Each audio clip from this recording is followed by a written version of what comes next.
அக்கா. ஏய், இனிமே என்கிட்ட பேசாத, என் பின்னாடி வராத. அவ்வளோதான் உனக்கு மரியாதை. அக்கா என்னாச்சுன்னு சொல்லிட்டு. என் பின்னாடி வராதன்னு சொன்னேன். அக்கா எதுக்கு நான் அவாய்ட் பண்றீங்க? அக்கா எதுக்கு நான் அவாய்ட் பண்றீங்க சொல்லிட்டு போங்க.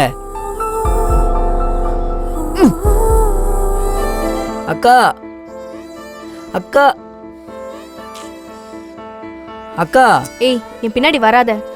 ஒரு நிமிஷம் நில்லுங்க, நான் சொல்றது நீ என் பின்னாடி வந்தா தேவலாம் பிரச்சனை ஆகும். போ. அக்கா ஒரு நிமிஷம் நில்லுங்க. எதுக்கு என்ன அவாய்ட் பண்றீங்கன்னு ரீசன் மட்டும் சொல்லுங்க. அதோட உங்க மூஞ்சிலே முழிக்க மாட்டேன். எத்தனை வாட்டி படிச்சு சொன்னேன், பிரின்சிபல் பார்த்தா பிரச்சனை ஆகும்னு.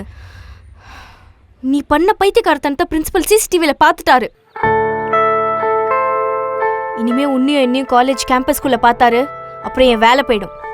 அதானே வேணும் உனக்கு? அக்கா இல்லக்கா. இப்பயாச்சும் பேசலனாலும் ஏதோ அங்க இங்கன்னு என்ன பார்த்துட்டாச்சும் இருக்க. இப்படியே பண்ணிட்டு இருந்தனா அப்புறம் அதுவும் இருக்காது. பரவாயில்லையா? சும்மா பண்றதெல்லாம் பண்ணிட்டு.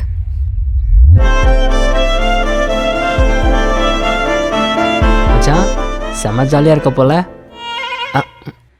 மச்சான், பிரின்சிபல் ஜனனி மேம் செம்ம திட்டு, யாருக்கூடையும் பேசக்கூடாதுன்னு, முக்கியமாக உன் கூட.